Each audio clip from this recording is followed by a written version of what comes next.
შვილი შენი საკუთრება არ არის. ამ შუალედის დაჭერა ძალიან რთულია. მე მიჭირს. როგორ უნდა მოვექცეთ შვილს საუკეთესოდ, როგორ უნდა განვითარდეს ჩვენი შვილი. ისეთი პროფესია გვინდა კონდეს, რომ შემოსავალიც კარგი კონდეს. რა ითვლება დღევანდელ დღეს საუკეთესო მშობლის მოდელად? მინდოდა ჩემ შვილებთან, მაგრამ არ გამომივიდა.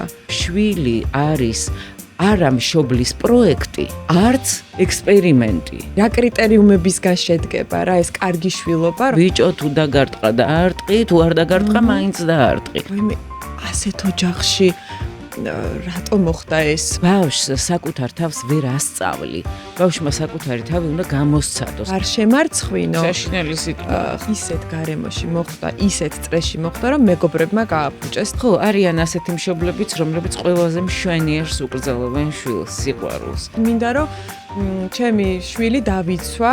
ყველაფერი, რასაც ჩვენ ვეძახით ზეიმს, დღესასწაულს და ბედნიერებას, ეს ჩვენ გამოვიგონეთ. ჩვენ შევქმნით. ჩვენს მიერ მიცემულ აი ამ პირად სივრცეში ის თავს თავისუფლად გრძნობს. შვილი იმიტომ უნდა ყავდეს, რომ იმან სიბერეში მოგხედოს, არასწორი მოლოდინიც არის და არახუმანური მოლოდინიც არის.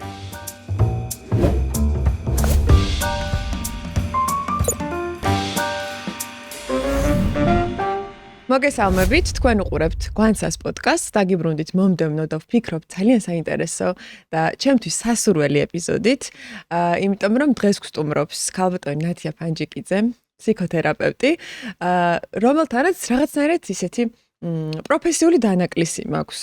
იმიტომ რომ სატელევიზიო ფორმატში როცა ხვდებოდით ხოლმე ჩვენ ერთმანეთს და ხშირად იყო ასე, სულ ქონდა ძალიან ცოტა დრო რომ გველაპარაკა. 15-20 წუთი და რაღაცნაირად ეს იყო რაღაცა შემჭიდროებული, შეზღუდული ფორმატი და ძალიან მიხარია რომ გამონახეთ დრო. მოხვედით აქ და გემრიელად დიდი ხანი შეგვიძლია ვისაუბროთ და ამ დანაკლის მეც ამოვივსებ და იმედია ჩვენი მაყურებლისთვისაც ძალიან საინტერესო იქნება ჩვენი საუბარი. არ დაგავიწყეთ რომ გამოიწეროთ ჩვენი არხი, იმისათვის რომ მომდევნო საინტერესო ეპიზოდებიც არ გამოგრჩეთ და დაგვიტოვეთ თქვენი შეფასებები, კრიტიკაც და სიყვარულიც. დღეს მინდა შემოგთავაზოთ რომ ვისაუბროთ ოჯახზე, ურთიერთობებზე და ურთიერთობის იმ სტილზე, როდესაც ჩვენ მშობლები და ალბათ ჩვენი მშობლებიც ასე იყვნენ და მათი მშობლებიც ვცდილობთ რომ მაქსიმუმი გავაკეთოთ ჩვენი შვილებისთვის. ძალიან დიდი სიყვარულით ვაკეთებთ ამას, ძალიან ვზრუნავთ, მაგრამ ხშირად ვერ ხვდებით ეს ზრუნვა როდის გადაგვდის კონტროლში მაგალითად. ან ეს რაღაცა სიყვარული როდის გადაგვდის წნეხში და როდის ვიწყებთ ჩვენი შვილების გადაწყვეტილებებზე ზემოქმედებას, ან მათ ცხოვრებაში ჩარევას და ასე შემდეგ.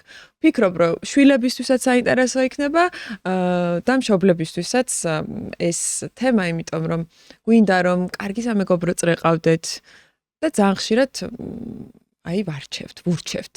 ჩვენ ვურჩევთ რაღაცებს. გვინდა რომ ისეთი პარტნიორი ყავდეთ, როგორც ჩვენ ოჯახს შეეფერება, ხო, რაღაცნაირად, რომ გვინდა რომ ჩვენმა შვილმა არჩევანი გააკეთოს კარგ გოგოზე ან კარგ ბიჭზე.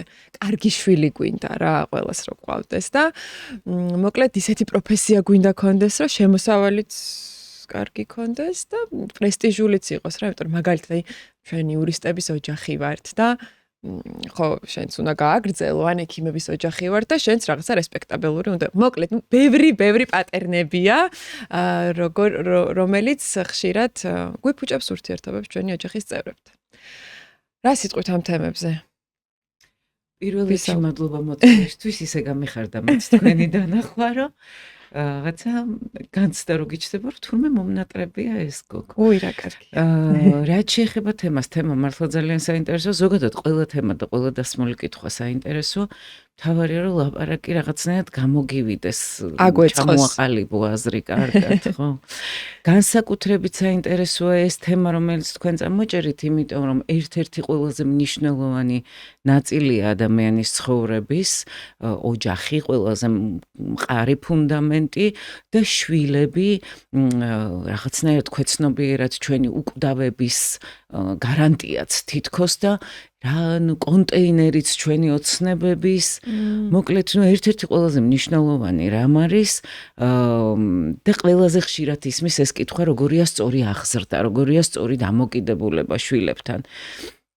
განსაკუთრებით ახალგაზრდა მშობლები თუ კი არიან ესეთი მობილიზებული მშობლები თორე ხა ზოგჯერ არის რომ მშობელი უფრო ისეთიც არის დაუდევარი შეიძლება ითქვას და სულაც არ ფიქრობს ამდენს, მაგრამ გარკვეული ნაწილი მშობლების ლიტერატურასაც ეძებს რომ აი როგორი იქნება სწორი აღზრდა და მივდივართ ძალიან რთულ რამემდე, იმიტომ რომ ისეთი შედარებით მარტივი რამაც კი როგორიც არის სწორი კვება იმდენნაირი კორელაცია დღეს და იმდენნაირი ნუტრიციოლოგიური მიმართულება და აღქმა სწორი კვების, რომ ესეც კი ძნელი არის გამოარჩიო ვის ენდო რომელია სწორი კვება ბავშვისთვის. თუ არ შევთან, ის ყველაზე მარტივი დასათანხმებელია, რომ ბუნებრივი კვება დედის რძე გავიგეთ და აი ამის მერე რა ხდება, იქაც კი არჩევანი არის რთული გასაკეთებელი. მით უმეტეს, როდესაც ეს ეხება აღზრდას, რა თქმა უნდა, ყველაფერი არის ძალიან რთული, იმიტომ რომ სწორი და არასწორი ეს ისეთი მათემატიკურად ზუსტი კატეგორიებია, რომელიც ფსიქოლოგიურ გარემოს იშვიათად ერგება. არასადაგება, ხო, მართალია. და კარგი შვილის ფენომენი, აი ალბათ ამითი დაწყება კარგი იქნება, იმიტომ რომ არ მგონი ეს მხოლოდ ქართული ფენომენი იყოს, ყველას უნდა კარგი შვილი ყავდეს და რას ნიშნავს ეს აი ჩვენს რეალობაში, ჩვენი სოციალური გარემო რას მოითხოვს ამ ხრივ ჩვენგან, აი რა კრიტერიუმებისგან შედგება რა ეს კარგი შვილობა, რომელიც ყველა მშობლის ოცნებაა, რომ აი ვიღაცამ თქვას, რომ იმას რა კარგი შვილი ყავს. კი. აი სწორედ აქ მივდივართ იმ ნიადაგამდე, რომელიც ფეხქვეშ გვეცლება. ვინ ვართ ჩვენ? იმიტომ რომ გააჩნია რომელ სოციალურ წრეს ეკუთვნის ადამიანი და უფრო ფართედ კიდე რომელ კულტურას. ძალიან, ესე იგი, იწყება თვითონ ოჯახური ვიწრო კულტურიდან, შემდეგ ფართოვდება ეს ეროვნულ კულტურაზე, რელიგიურ კულტურაზე და ასე შემდეგ, რა ვიცი, ძალიან ბევრი კრიტერიუმია და მე ზოგადად თანამედროვე ადამიანი, ასე შემდეგ, ხო? ყოველთვის მაინც აი იმ ვიწრო კუთვნილებას, რომელიც აყალიბებს სიტყვას ჩვენ და ჩვენში ვიზგულისხმობს ხოლმე ადამიანი გარკვეულ იმ საზოგადოებას, ვიწრო საზოგადოებას, ან შედარებით ფართეს, რომელსაც თვითონ მიაკუთვნებს თავს და რომლის აზრიც აინტერესებს. რა ფასეულობებია იქ გამეფებული, რა ითვლება წარმატებად, რა ითვლება წარუმატებლობად, რა ითვლება სირცხვილად და რა ითვლება სიამაყით. აი ამის მიხედვით, რაც ძალიან ხშირად ერთსა და იმავე ქვეყანაშიც ძალიან განსხვავდება ერთმანეთისგან. ამიტომ როგორი არის კარგი შვილი, მაგალითად თუ კი ის კრიმინალურ აზროვნების გარემოში იზრდება, კარგი შვილი ალბათ ის არის, ვინც არ უშინდება დახოცოს ირგვლივ ყველა, ხო? უცებ შეიძლება ეს მოუწონონ და უთხრან, რომ შენ გამბედავი ხარ თუ ვაჟკაცი ხარ და სინამდვილეში კატასტროფასთან გქონდეს საქმე. ანუ მოლოდინი ოჯახის წევრების იყოს, რომ ბიჭო თუ დაგარტყა და არტყი, თუ არ დაგარტყა, მაინც დაარტყი.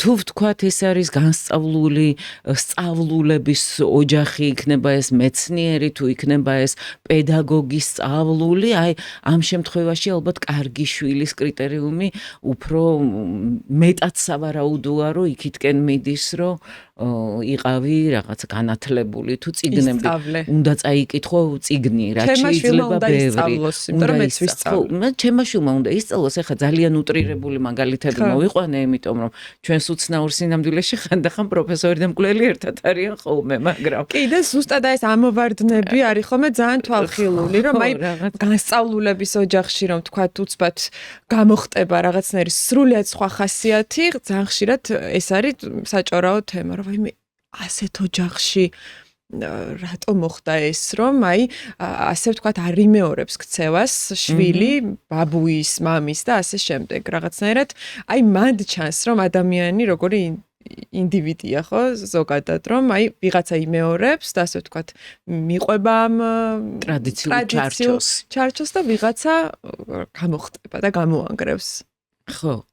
თავისთავად ცხადია, ისედაც, რა თქმა უნდა, ეხა დასაწყისი ჩვენი იყოთ ნახევრად სახუმარო, იმიტომ რომ არც ესე არ არის საქმე და შეიძლება ადამიანს კონდეს კრიმინალური მენტალობა თვითონ, მაგრამ შვილი უნდოდეს რომ იყოს მეცნიერი, ხო? სინამდვილეში. ამიტომ და შეიძლება ადამიანი მეცნიერი იყოს და თავის განვლილ ცხოვრებას აფასებდეს ბოლოს, რომ რასულელი ვიყავი. ძალიან ბევრი იმედგაცრუებით არის ადამიანი, ძალიან ბევრი ტრანსფორმაციით თვითონაც პირადად სავსე და მით უმეტეს ახლა შვილის აღზრდაში. ამიტომ აი სადაც არ უნდა წავიდეთ, რაღაცნაირ ესეთ ვიწრო ფორმულირებას ზუსტს რომ მივაგნოთ, ძალიან რთულია. მაგრამ შესაძლო არის მაინც, ესე იგი, საერთოდ აზრი არ ექნებოდა მეთოდიკის გამოგონებას, თუ კი მაინც არ გვეცოდინებოდა, როგორ უნდა მოვექცეთ შვილს, თუ კი საერთოდ ვფიქრობთ იმაზე, საუკეთესოდ როგორ უნდა განვითარდეს ჩვენი შვილი. თორე ცხადი არის, რომ ჩვენ მთლიანად ვერ გავთავისუფლებით იმ მოლოდინებისგან, როგორი ფასეულობებით ჩვენ გვაქვს და რაც ჩვენ გვგონია ოჯახში, კარგი თუ ცუდი და რაზე შევთანხმდით და ამის მიხედვით არის, რომ აი ჩვენ ვფიქრობთ, რომ ჩვენი შვილი კარგია თუ ცუდია და ღირებულებები აქვს თუ არა სწორი. და თუ ამ მოლოდინებისგან ვერ ვთავისუფლდებით, როგორ ვხედავთ ჩვენი შვილის აი იმ ინდივიდუალურ გზას, რაც მას უნდა რომ თვითონ აირჩიოს, ვთქვათ. აი მეც ახლა ვფიქრობ, მახსენდება ჩემი მშობლები და მე გადამაქვს ეს რაღაცნაირად ჩემს შვილებზე, ხო? რაღაცები მინდოდა ჩემს შვილებთან, მაგრამ არ გამომივიდა. და მე დიდი დრო დამჭირდა მაგისთვის, რომ მეღიარებინა, რომ მისთვის ეს არ არის, არაკომფორტულია და ვთქვათ რაღაცა თავისი გზა აქვს, რომელსაც თვითონ აირჩევს. მაგრამ ეს ხომ იმას არ ნიშნავს, რომ ის რაღაცნაირად ჩემი ოჯახის დანამოვარდნილი ან ცუდი შვილია, ხო? ხო, აი მაგას ვიძახი, რომ კარგი ცუდი ეს რაღაცა ძალიან არასწორი კრიტერიუმები არის, ასე ვთქვათ, იმიტომ რომ ამისი დეფინიცია უბრალოდ ძალიან რთულია. და რაღაც უნივერსალურ მორალამდე თუ მივალთ, რომ ვთქვათ, ადამიანი იყოს კეთილის ყოფილი და კეთილის გამზრახველი ზოგადად სამყაროსთვის, თორე კარგი და ცუდი ახლა ასე ჩემთვის რა არის? როგორ აღიქვამს სოციუმი? ხო, როგორ აღიქვამს სოციუმი, იცით რა არის, შეიძლება თქვენი შვილი იყოს გმირი, იყოს სამხედრო მფრინავი და სოციუმისთვის ის იყოს აღმატებულ ხარისხში აღქმული, მაგრამ თქვენ სულაც არ იყოთ ამით ბედნიერი, იმიტომ რომ თქვენმა შვილმა სარისკო პროფესია აირჩია, ხო? ეხლა ჩვენ უფრო პროფესიაზე გადავედით რატომღაც მაინც და აქ უფრო არის, რომ პროფესია, რა თქმა უნდა, ძალიან მნიშვნელოვანი რამ არის, მაგრამ მთლიანობაში თვითონ ადამიანი ხასიათის თვისებებს როგორ განიმტკიცებს და ჩამოაყალიბებს, ალბათ მაინც აქედან იწყება მერე პროფესიის არჩევანიც, იმიტომ რომ თითოეული პროფესიაც გარკვეულ ღირებულებას ახასიათებს, ხო? გარკვეულ ღირებულებას შეიცავს, რომ დაუშვათ ხარ ზრუნვის სერვისში, ხარ ექიმი, აღმზრდელი ხარ, აი ისეთ სერვისში, როგორიც არო ვიღაც უნდა გადაარჩინო, მაშველი ხარ თუ პოლიციელი თუ აი ნებისმიერ პროფესიას თავის საუკეთესო ფარგლებში კიდევ აქვს ცალკე ღირებულებები და ჯერ ეს ღირებულება ადამიანში უნდა არსებობდეს, ალბათ იმისთვის, რომ რომელიმე პროფესიაში თავისთავი წარმოიდგინოს.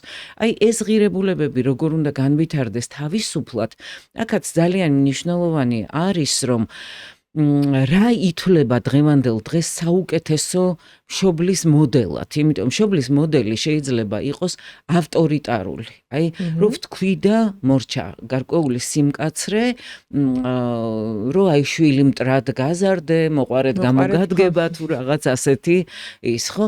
როდესაც მშობლები ამბობენ, რომ მეც ასე მზრდიდნენ და თუ მომცხოდე და ჩემმა რა ამერე არც არაფერი, ხო? და რაღაცნაირად მშობელს მიაჩნია, რომ აი მე ვთქვი, უფროსმა თქვა ოჯახში და წესებს უნდა დაემორჩილოს უფრო პატარა ადამიანი. ეს არის უფრო ავტორიტარული აღზრდის სტილი, რომელიც არ ითვლება იდეალურად. არის ლიბერალური აღზრდის სტილიც უფრო, რომ აი რაც გინდა ისქენი, რაც გინდა ის იყავი და იდეალურად სხვათა შორის არც ეს არ ითვლება, იმიტომ რომ გარკვეული ჩარჩოც როგორც საყრდენი ბავშვს სჭირდება. ესე იგი თავისუფლება ნიშნავს არა იმას, რომ შენ საერთოდ არაფერს აძლევ დასაყრდენს ბავშვს, არამედ თავისუფლება ნიშნავს სივრცის მიცემას ბავშვისთვის, მაგრამ ამ სივრცეში შენც უნდა იყო. ამ სივრცეში მარტოთ მიტოვებული ბავშვი ნიშნავს, რომ მას ერთგვარად თავის თავზე პასუხისგებლობა დაეკისრა უფრო ადრეულ ასაკში, ვიდრე მას ამის ძიდვა შეუძლია. და არც ეს არ არის იდეალური ვარიანტი, რომ შვილო ყველაფერი შენაირჩიე, ყველაფერი ისე გააკეთე, როგორც აი ექსპერიმენტი ჩაატარე რა მოგინდება, ესეც არ ითვლება იდეალურ ვარიანტად. მოკლედ თავარი არის აღვიქვათ, რომ შვილი არის არა მშობლის პროექტი, როგორც ეს ავტორიტარულ აღზრდაში ხდება, მაგრამ არც ექსპერიმენტი, როგორც ეს ნამეტანი ლიბერალურ აღქმაში შეიძლება იყოს, ხომ? ესე იგი კიდევ ერთი უკიდურესი ცუდი ვარიანტი არის უარმყოფელი მშობელი, გულგრილი მშობელი, როდესაც ბავშვს ვერ ამჩნევს მშობელი საკმარის ხარისხობრივ დროს ვერ ატარებს შვილთან, რომ შვილი დარწმუნდეს, რომ დედისთვის, მამისთვის ის რაიმეს ნიშნავს, ღირებულია და აქედან გამომდინარე ბავშვი მუდმივად მიტოვებულად გრძნობს თავს, იმიტომ რომ მშობელი ძალიან ახალგაზრდა ან ძალიან თავისი პრობლემებით არის გარემოცული, სხვა გასაჭირის გამო, ან მზად არ იყო, ან რა, მოკლედ საკუთარი თავის ძიებაშია მშობელი და შვილს რა უნდა აპოვნინოს, ამიტომ შვილს ვეღარც კი ხედავს, ეს შემთხვევაც რა თქმა უნდა არ არის იდეალური და დღევანდელი კრიტერიუმით ყველაზე კარგი მშობლობა არის ავტორიტეტული მშობლობა.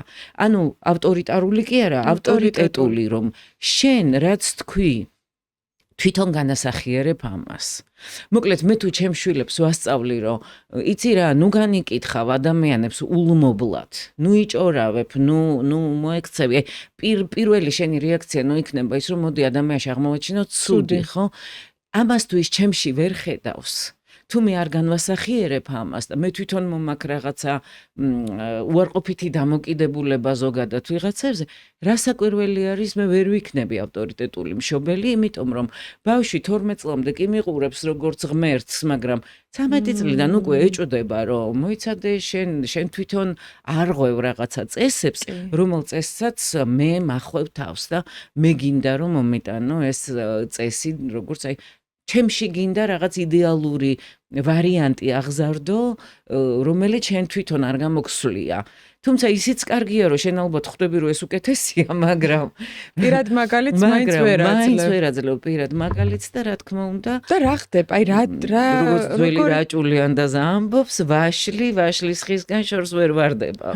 ხო, ნამდვილად.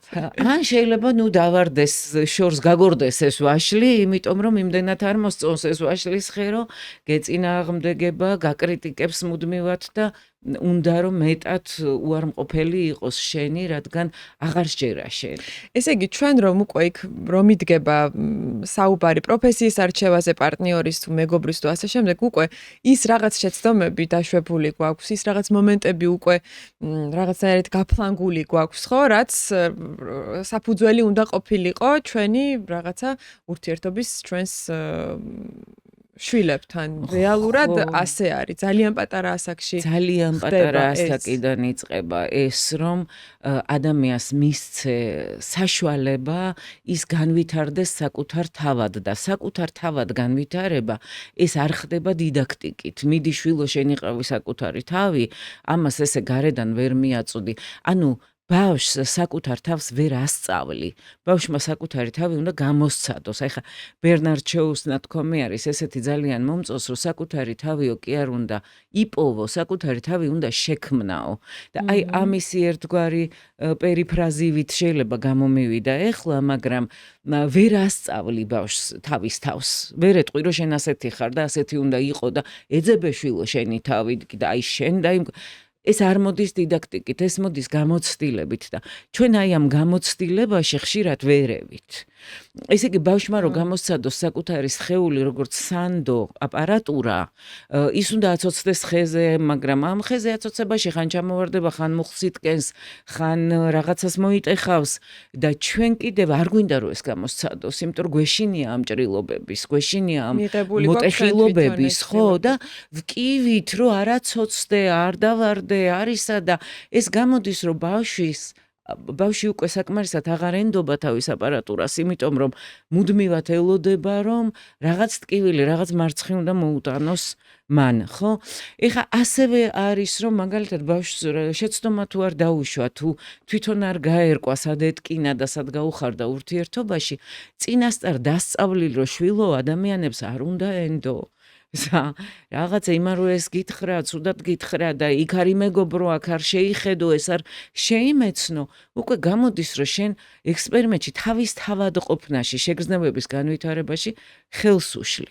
ხო, მაგრამ ამ შუალედის დაჭერა ძალიან რთულია. მე მიჭირს მაგალითად, იმიტომ რომ მაინც ყველა ვფიქრობთ იმას, რომ აი მე ხო გავლილი მაქვს ეს, მე ხო ვიცი ეს შეცდომაც დაშვებული მაქვს, ხიდანაც ჩამოვარდნილი ვარ, ჭრილობაც მიღებული მაქვს, მეტკინა, მეწყინა ბევრჯერ და თითქოს რაღაცნაირად მინდა რომ ჩემი შვილი დავიცვა, ან რაღაცნაირად შევამზადო, ან რაღაცა იმ სივრცეში ცოტა ოდნავ ნასწავლი შევუშვა, სადაც მე სრულიად რაღაცა ისე შევედი, ძალიან უცოდინარი და აი მაშინ როგორ ვახერხებთ მშობლები მაგას თან რომ ასე ვთქვათ ეს სივრცე მივცეთ, რაზეც თქვენ საუბრობთ, სადაც ის განვითარდება დამოუკიდებელ პიროვნებად და თან რაღაცნაირად მაინც ჩვენი პასუხისმგებლობაა მათი ცხოვრება რაღაც ასაკამდე, არა?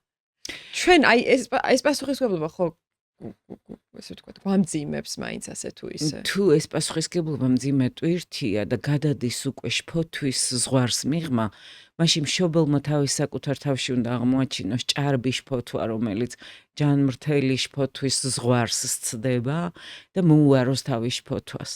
მშობლიდან იწყება ის, რომ ბავშვი ჯანსაღი გაიზარდოს.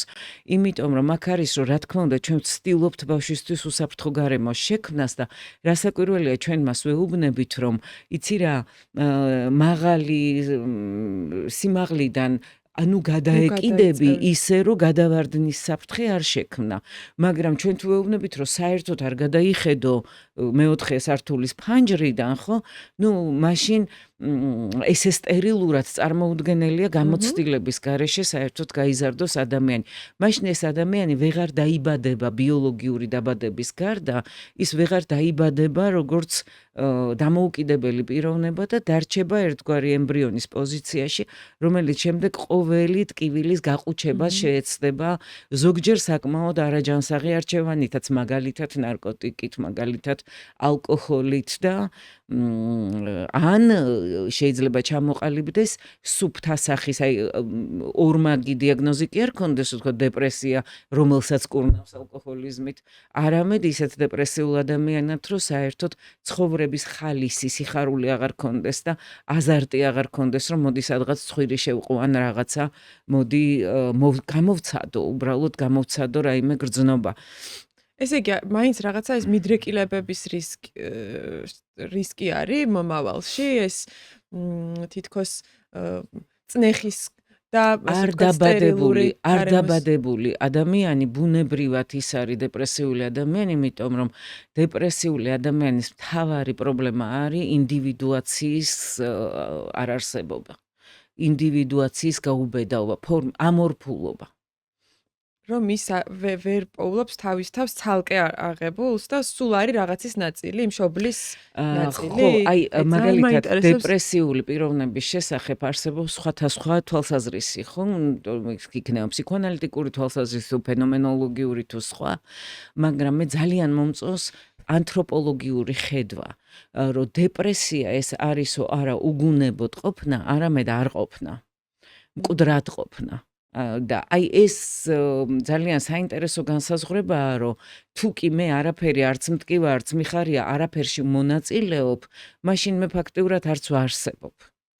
და აი ეს არის ერთგვარი არყოფნა, ხო, რომ მე ჯერ კიდევ თითქოს ფიგურალურად, მეტაფორულად დედის მუცელში ვარ და საკმარისად ბოლომდე არა ვარ, რომ საკუთარი ტკივილი განვიცადო და არა აი ამ გარსის მიღმა, რომელშიც თქვათ ნამდვილ ცხოვრებაში თითქოს არსებობს დედაჩემი და ყველაფერს დანარჩენს გადმომცემს, მიყვება ტკივილის შესახებ, მიყვება ნამდვილი ცხოვრების შესახებ. მაგრამ ამას მე ვერ განვიცდი. არ მაძლევს უფლებას.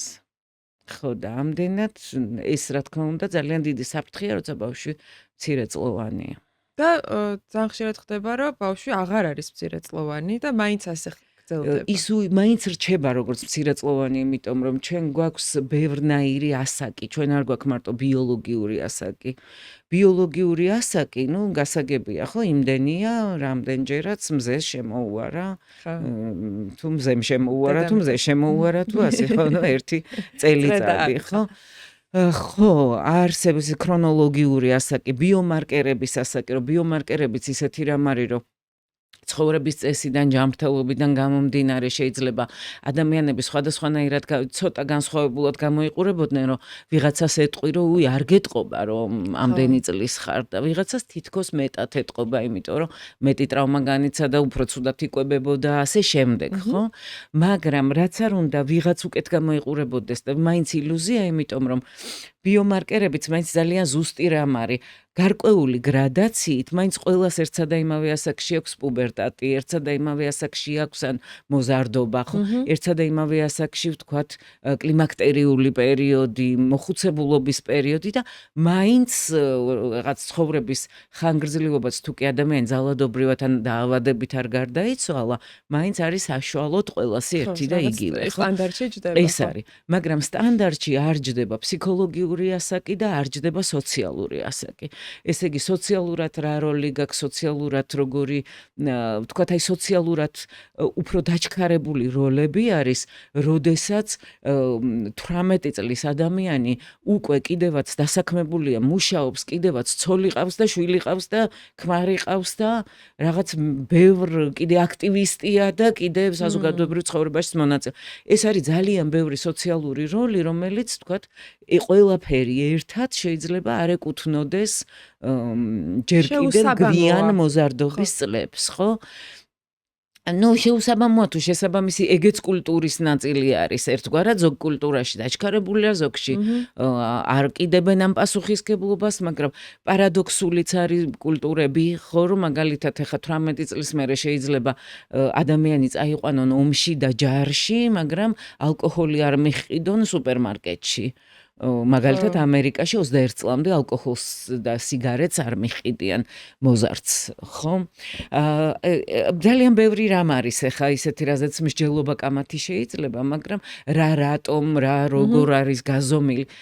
მაგრამ ასევე არის ფსიქოლოგიური ასაკი თავიდან ბოლომდე დაკავშირებული არის ჩვენ შინაგან განცდებთან, არა მარტო კოგნიტიურ განვითარებასთან, იმიტომ რომ გონებრივად, როგორც მოაზროვნე ადამიანები, შეიძლება თითქოს და არ ვიყო თუ ინტელექტუები, მაგრამ ნამდვილი ცოდნა მაინც ის არის, რაც განვიცადეთ და არა ის, რაც წავიკითხეთ, ან სპექტაკლში ვნახეთ, ან წიგნის განათლებაა, მაგრამ ცოდნა კიდე სხვა რამეა, ცოდნა არის, რომ მე ფენომენოლოგიურად ვიცი, შინაგანად ვიცი რაღაც და შინაგანად რომ ვიცოდე, უნდა განვიცადო და განცდა ტკივილით მოდის, ხო, იმიტომ რომ ტკივილი ჩვენი უფრო დიდი რეალობაა ვიდრე ბედნიერება, რადგან ბედნიერება პრაქტიკულად ადამიანმა გამოიგონა. ჩვენ ნეირონები არ არის ბედნიერებისკენ მიდრეკილი და ადამიანი პლანეტაზე რომ მოვიდა, როგორც მოაზროვნე არსება, მას ბედნიერება არ დახვედრია. დახვდა მტრული კოსმოსი, მტრული პლანეტა, წინასწარ განზრახვით სისხლიანი, ყველაფერი ერთმანეთს ჭამდა და ადამიანისთვის ყველაფერი მტერი იყო, უხილავი ვირუსი, ხილული, მაგრამ ერთი ციცქნა მალარიის გადამტანი მწერი, შხამიანი ობობა, მტაცებელი ცხოველი, ყველაფერი მისი მტერი იყო და ბედნიერება სადღა იყო, ლუკმა პუშროიშოვი და ეს იყო ბედნიერება, ან 15 შვილს რო გააჩენდა, ორს თუ გაზრდიდა მეტნაკლებად, შეიძლება თავი ეგზნო ცოტა ბედნიერად. ესე იგი, ყველაფერი, რასაც ჩვენ ვეძახით ზეიმს, დღესასწაულს და ბედნიერებას, ეს ჩვენ გამოვიგონეთ. ჩვენ შევქმნით. ხო. აქედან გამომდინარე, თუ ჩვენ არ განვიცადეთ ის, რაც რეალურია, ანუ ტკივილი. მაშინ ჩვენი ფსიქოლოგიური ასაკი ჩამორჩება. და აი ზოგჯერ რო ამბობენ, რომ მაგალითად რაღაცა 40 წლის ქალს ყავს 25 წლის ბიჭი შეყვარებული, იმიტომ რომ იმ ქალის ფსიქოლოგიური ასაკი ამხელაა და იმ ბიჭის ამხელა. და პროპორცია სადღაც იპოვეს. ან პირიქით, ხო? აქედან გამომდინარე ფსიქოლოგიური ასაკი ძალიან მნიშვნელოვანი რამ არის და ყოველთვის უნდა თუ კი მოფიქრალი მშობელი ვარ და თუ კი საერთოდ ვფიქრობთ რა არის სწორი და არასწორი, ასეთ შემთხვევაში უნდა დავფიქრდეთ, როგორ მივცეთ შვილს თავისუფლებაც, მაგრამ მივცეთ ჩარჩოც.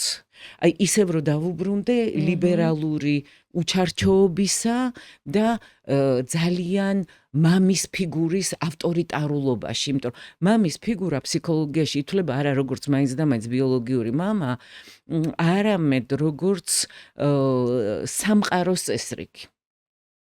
და აი ამ სამყაროს წესრიგის მიმართ გარკვეული ცოდნის გადაცემა, თუნდაც ეს ცოდნა სუბიექტურობით ამოვსებული იყოს, იმიტომ რომ ჩვენ ვერ მოვწყდებით და ვერ გავექცევით საკუთარ თავს და ფარგლებს, საკუთარ კულტურის ფარგლებს, ჩვენი ოჯახის, ჩვენი სამეზობლოსი, ჩვენი სოციუმის და ჩვენი ქვეყნის და კულტურის, ხო, ბოლომდე ვერ მოვწყდებით ამ ყველაფერს, მაგრამ ის რა ჩარჩოც ჩვენ გაგვაჩნია ღირებულებითი, გარკვეულ ჩარჩოს ბავშვს ვაძლევთ როგორც კარკას, იმიტომ რომ ის არ გადაიჩეხოს და თავი არ იგრძნოს აბსოლუტურად დაკარგულად, მაგრამ ამავდროულად აუცილებელია დისტანციის და სივრცის შექმნა, სადაც მისი აზრი, მისი შეგრძნება შესმენილია და რაც მთავარია, ვაძლევთ საშუალებას, რომ ის თავის გრძნობებს დაუკვირდეს.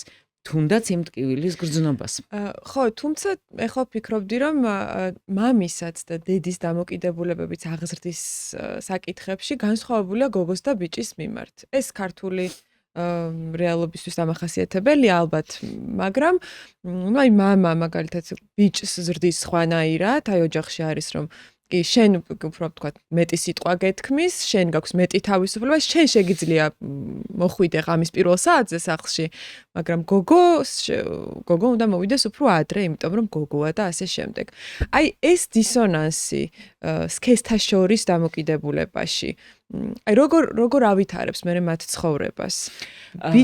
ბიჭის მიმართ სხვანაირი რაღაცა, თუნდაც ემოციების დანახვაზე რო თქვით, ხო, რომ უნდა დავინახოთ და ვასწავლოთ მათი გამოთქმა. აქაც განსხვავებულია. გოგო ემოციური შეიძლება იყოს, ბიჭი არა. ძალიან კარგი კითხვა, მაგრამ პირველ რიგში დავაზუსტებ, რომ არათუ გოგოსა და ბიჭს შორის არ არსებობს ერთნაირი მშობელი არც ერთი შვილისთვის. იმიტომ რომ მშობელიც, როდესაც ახალი მშობელია, სხვანაირია, მეორე ბავშვის მშობელი თვითონაც სხვანა, იმიტომ მშობელიც იზრდება და ვითარდება. მშობელიც თუ არ არის განუვითარებელი არსება, არაპროგრესული არსება, ისიც სულ პროგრესირებს, ისიც სხვადასხვანაირია. შემდეგ კიდევ ჩვენი ცნობიერება იბადება სხეულიდანაც. ანუ მე ვარ სუსტი ბავშვი და ხშირად ვავადმყოფობ, თუ მე ვარ ათლეტური ბავშვი, ამის მიხედვითაც ჩემი გამბედაობა თუ ხასიათის სილაღე ჩემი სხეულიდანაც იბადება გარკვეულწილად. ამიტომ მეც არა ვარ ჩემი დის და ჩემი ძმისნაირი. შესაბამისად, ეხა ჩემი და რო ფრიადოსანია და კარგად სწავლობს, მე ხისკენ წეროდან მხსნიან, მე რა რო გოგო ვარ. აქედან გამომდინარე, ჩემს მიერ მშობელი უკვე ვეღარ არის ისეთი, როგორც ჩემი დის მიმართ. შესაბამისად, არც ერთი შვილი ოჯახში ერთმანეთს არ გავს. თუნდაც სულ ერთი სქესისები იყვნენ. მაგრამ ეხლა კიდე სქესობრივი განსხვავება, რასაკვირველია გენდერული განსხვავება, ძალიან მნიშვნელოვანია, იმიტომ რომ ისევ და ისევ მივდივართ კულტურასთან და სოციალურ როლებთან, რომელსაც ჩვენი კულტურა მიაწერს ქალს, მიაწერს კაცს. რა თქმა უნდა, ამაზე ხა ამ გენდერულ თემაზე კიდე შეიძლება ახალი პოდკასტი ჩავწეროთ იმ ხელა თემაა და არ გვეყოს, ხო, მაგრამ ძალიან ზერელეთ ეხა ესეც რო გავიაროთ, რასაკვირველია, აქ არის კომიკურობამდე მისული გენდერული კრიტერიუმები, რომ მაგალითად შენ გოგო ხარ და პირველ საათზე უნდა მოხვიდე სახლში, რატომ? იმიტომ რომ აი ხა რის თქმას ვცდილობ. ესე იგი, ბიჭსა და გოგოს მშობელმა ორივე შეიძლება პანიკურად უთხრას, რომ აი მე ღამის პირველი საათია, რატო არ ხარ სახლში? და ამით გულისხმობდეს რას, რომ ღამის პირველი საათის მერე ბნელი ღამე კრიმინალებისა და სხიფათი იზრდება. დადიან მთვრალები, უსაქმურები, რაღაც წარმოდგენა ქონდეს მშობელს, რომ სიბნელეში მაჯლაჯუნები გამოდიან, ხო? თუმცა ესეც სასაცილოა, იმიტომ რომ მაგალითად ზამთარში 5 საათიდან ბნელა და რა მნიშვნელობა აქვს, მაგრამ ნუ კარგი, ვთქვათ, რესპექტაბელურ დროით ითვლება, რომ უსაქმურის მეტი ახლა პირველ საათზე ძალიან იშვიათი ადამიანი შეიძლება, ვისაც და მით უმეტეს გოგოს რა უნდა გარეთ ამ შუა ღამისას. ვისაც ღამის სამსახური აქვს, მხოლოდ ის შეიძლება იყოს წესიერი ადამიანი გარეთ. ეს წარმოდგენა თუ აქვს ადამიანს ღამის ცხოვრებაზე, რა თქმა უნდა, მაშინ ის ეტყვის თავის შვილს, რომ შენ არ გეკადრება ღამის პირველ საათზე იყო გარეთ და ღამის 2 საათზე სახლში მოხვიდა და კიდევ ვინმე მოგაცილოს, რა სიტყვის მეზობელი, ხო? ეს რა თქმა უნდა გროტესკულია და სასაცილოა. ასეთ შემთხვევაში, რა თქმა უნდა, გოგოები უფრო მეტად იპრესებიან ხოლმე.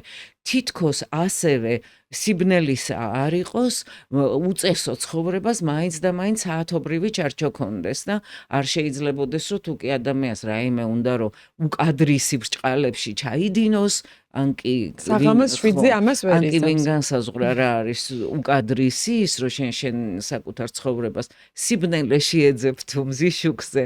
სხვადასხვა განათებაზეც უნდა ნახო შენი თავის სცენაზე, ხო? ნუ მოკლედ, რასაკვირველი არის აქ არის კიდევ აი ეს გენდერული შეხედულებები, რომელიც ამა თუ იმ ოჯახშია და აქაც ძალიან ძნელი არის, რომ ოჯახებს რაღაცნაირად ყველა საერთო წესი მივცეთ, რომ იცით რა გეშლებათ, ხო? და არ ნიშნავს ის, რომ თუ კი ადამიანი დაუშვათ სპექტაკლს ესწრებოდა და სპექტაკლი დამთავრდა საღამოს ღამის 11-ზე და ამის მერე კიდევ კაფეში დასხდნენ გოგოები, ეს რომ არაფერს ცუდს და უკადრის არ ნიშნავს. ნუ რა ვიცი, ალბათ რთულია რომ ავუხსნათ ყველა კულტურულ კატეგორიას, მაგრამ მაინც უნდა ვცადოთ რომ ავუხსნათ, რომ საათების მიხედვით არ არის არ განისაზღვრება, ვინ არის წესიერი ადამიანი, ვინ უწესო და გოგოსთვის და ბიჭისთვის რა რისკები იზრდება და რა რისკები მცირდება, არავინ არ იცის დღის არც ერთ მონაკვეთში, ხო და ესეც რაღაც ილუზია უფრო ხშირად არის ხოლმე. ემოციების გამოხატვას მინდა დაუბრუნდე, იმიტომ ჩემთვის რატომღაც ახლა არის ეს ძალიან აქტუალური როგორც მშობლისთვის და ხშირად ჩემი თაობის ადამიანებთან, ჩემს მეგობრებთან ვლაპარაკობ ხოლმე ამაზე, რომ აი ჩვენ თითქოს არავინ არ გველაპარაკებოდა რა, აი ესე როგორც ეხა ჩვენ შვილებს დავუსხდებით და რაღაცებს ავუხსნით და დაველაპარაკებით და ვეუბნებით, რომ ფრაზიც უნდა გამოხატო და წენაც და აბა რა მოხდა და ველაპარაკებით მეგობრებთან ურთიერთობაზე და ასე შემდეგ. ჩვენ თითქოს ეს გვაკლდა რაღაცნაირად, არ ვიცი, ჩვენს თაობას. მით უმეტეს სულ ამბობ, რომ აი ჩემი ბიჭი ცოტა გულჩათხრობილი ტიპაჟია და მაქვს რაღაცნაირად დანაკლისი, რატომ არ მელაპარაკება ჩემი შვილი, რატომ არ მიყვება რაღაცეებს და წლოვანი რო იყო გიყვებოდათ? არა, არც მაშინ. მაშინაც რაღაცა ესეთი იყო და თითქოს რაც უფრო იზრდება, ხა თინეიჯერია და რაღაც ეშფოთი მემატება, რომ თითქოს აი დედა მიდი თუ გაბრაზდი, გამიბრაზდი და რაღაცა ემოციების გამოხატვის თითქოს რაღაცა მაინც კაც ხო არ ფიქრობს თქო რომ აი კაცი ვარ და მაინც ეს არ მოსულა რომ მე ემოციური ვიყო და მე მოყვე და მე ვიტირო და მე რაღაცნაირად ისეთი ვიყო როგორიც ჩემი და მაგალითად ემოციურობა ცალკე არის და ემოციის გამოხატვის ფორმა კიდე სხვა არის რომ შეიძლება ძალიან ემოციური იყო მაგრამ ეს არ გამოიხატებოდეს არც ყვირილში და არ გამოიხატებოდეს არც ტირილში ან რაღაცა ისეთ ხმამაღალ მოთქმით რეაქციაში, ხო? ხო, მაგრამ ხომ ამბობენ, აი თქვენი კოლეგებიც ჯობია რაღაცაში გამოიხატოს, ვიდრე არაფერში. ხო, სხვა რამეს ვიძახი, გამოხატვა სხვა და ემოციური ვარ სხვა, ხო? იმიტომ რომ შეიძლება ძალიან ემოციური ვიყო და ყველაზე ემოციური როცა ვარ, მაშინ ვერ ამოვიღო ხმა. და პირიქით ხო რაღაცნაირად ვუყურებდა იმას რა ქვია სერიალს და რემლი წამომცვივდეს ეხა აი რაგან ვიცადე და რა გამოვხატე ეგეც ძალიან რთული მექანიზმი არის ფსიქიკური და რასაკვირველია ხასიათობრივი ფორმაც არის რომ მარტო ოჯახი არ ზრდის შვილს ჯერ ეგერთი ძალიან მნიშვნელოვანია ოჯახშიც მშობლები გამოხატავენ თუ არა მარტივად ბრაზს თუ ოჯახში ძალიან ბევრ ბრაზს გამოხატავენ შენი გამოსახატი აღარაფერი რჩება და რიგიდული ხდები ერთგვარად ანუ პასიური თითქოს ყველაფერი შენს ნაცვლად გამოხატეს, ყველა მიყვირა და ეხა კიდე შენც რო ხმა შეუერთო ნამეტანი კაკაფონია იქნება. ან პირიქით ხო, რომ იმდენად ოჯახშია ესეთი დუმილის კულტურა ჩუმად და ერთგვარი რაღაც სხვანაირი მძიმე ღირსებით გადატანა რაიმე ტრაუმის, რომ ეს ესთეტიკური ფორმა გამომსახველობის შეიძლება უფრო მისაღები იყოს შვილისთვის. ზოგადად თინეიჯერი თუ გულგახსნილი არ არის დედასთან, ეს ერთგვარად განვითარების ნორმაა უფრო. აი მცირეწლოვან ასაკში ბავშვები უფრო გულღიათ და გულბრწყვილოდ გამოხატავენ ხოლმე თავიანთ გრძნობებს და იქ რატომ არ გამოხატავდა? აი ამაზე უფრო მეტი შეკითხვა შეიძლება დაისვას და გამოვიკვლიოთ რატომ. რა რეაქციის ეშინო და ზოგჯერ მშობლები არიან ლაბილურები. მე არ მინდა რაღაც ბევრი ვარაუდი ვთქვა, რომ რაღაცნაირად მე მსმენელს მოეჩვენოს, რომ ეს ვარაუდი თქვენ გერგებათ, მაგრამ აი ესე განვაზოგადებ უბრალოდ ხო ხა ზოგჯერ ხდება რომ მე რომც მერგებოდეს არა ზოგჯერ ხდება რომ მაგალითად მშობელი თვითონ არის იმდენად ლაბილური და ეს თავისი ემოციურობა და გამოხატულება გონია, მაგრამ სინამდვილეში არ არის მეთოდური და თანმიმდევრული. ანუ შვილმა არასდროს იცის დედა როდის აფეთქდება, ან როდის არაფეთქდება. არ იცის რაზე მიიღებს შენიშვნას და რაზე არა. ანუ წესები არ არის ნათელი და დადგენილი ოჯახში. არათანმიმდევრულია და აქედან გამომდინარე ბავშვს უკვე ეშინია რაღაცის გამომჟღავნების, იმიტომ რომ არ იცის რა პასუხი მოჰყვება მისი გრძნობის გამჟღავნებას. ან მისი მოთხრობილი ამბის მიმართ რა დამოკიდებულება ექნებათ მშობლებს, ხო? ამიტომ ძალიან ბევრი მიზეზი შეიძლება იყოს, რატო დუმს მცირეწლოვანი ბავშვი და ვერ ამბობს რაღაცას. თორემ ის რო გარკვეულ ჩარჩოებს და საიდუმლოებებს ადამიანი თავის გონებრივ განვითარებასთან ერთად ქმნის, ეს პირადი სივრცის ჩამოყალიბებასთან ერთად ხდება. ჩვენ ერთგვარად ვართ ჩვენი თითქოს ხო ესეთი რთული მოაზროვნე არსებები ვართ და მეორე მხრივ ძალიან ვართ ჩაკეტილი ჩვენს ორგანულ განვითარებაში. რას გულისხმობ? აი, რას გულისხმობ და მაგალითად, როდესაც ბავშვს უკვე უბნები, რომ იცი რა, ღამის ქოთანზე უნდა დასკუპდე და გააკონტროლო შენი ფიზიოლოგია. და შემდეგ ეუბნები, რომ შენი სიშიშვლეც უხერხულია და სხვის წინაშე ქოთანზე ჯდომაც. ხო, აქ უკვე შენ შემოგაქვს რაღაც პირადი სივრცის ამბავი, რაც არ აქვს ცხოველს. და გამომდინარე აქედან, სადაც ჩდება უკვე პირადი სივრცე, ეს უკვე არის მცირე საიდუმლო, რომ არის ადგილი, სადაც არ უნდა შემოვიდეს უცხო, ჯერ მარტო დედა შეუძლია შევიდეს და მე უკვე დედაც გაიდევნება ამ ადგილიდან, ხო?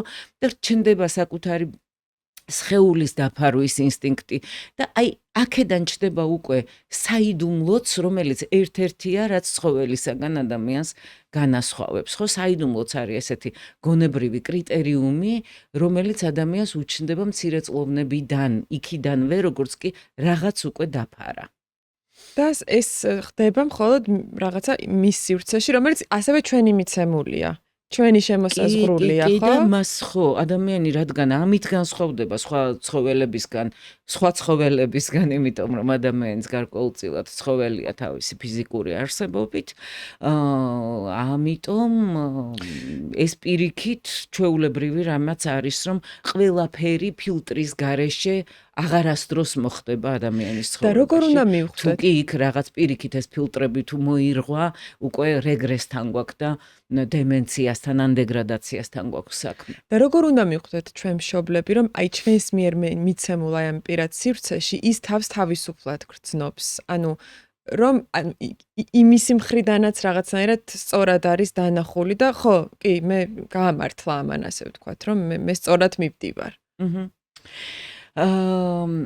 ძალიან ბევრი შეიძლება მოვიყვანოთ მაგალითი, აი ვეცდები ესეთ პატარა მაგალითს, რომ მაგალითად ბავშვმა გაშალა თავისი სათამაშო სამყარო. და შენ დღის ბოლოს ეუბნები, ეხლა აალაგე.